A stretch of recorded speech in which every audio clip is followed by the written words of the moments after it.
Buongiorno e ben ritrovati con il TG Flash di New Sicilia, gli eseguiti titoli più importanti della mattina. È Carlo Messina la vittima dell'incidente mortale avvenuto domenica al viale Mario da Pisardi a Catania. Numerosi messaggi di cordoglio pubblicati dagli amici in ricordo del 48enne. Te ne sei andato lasciandoci amarezza e dolore, scrive uno di loro.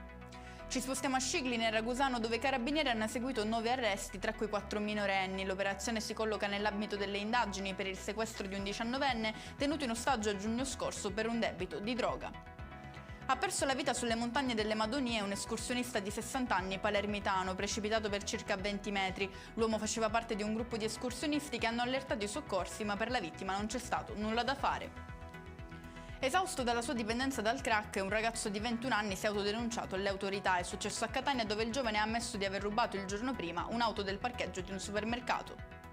Chiuso un panificio abusivo da Cireale, posto sotto sequestro dai carabinieri per le condizioni igienico-sanitarie estremamente precarie. Superfici coperte da sporco accumulato, blatte e altri insetti vivi sono solo alcune delle irregolarità riscontrate.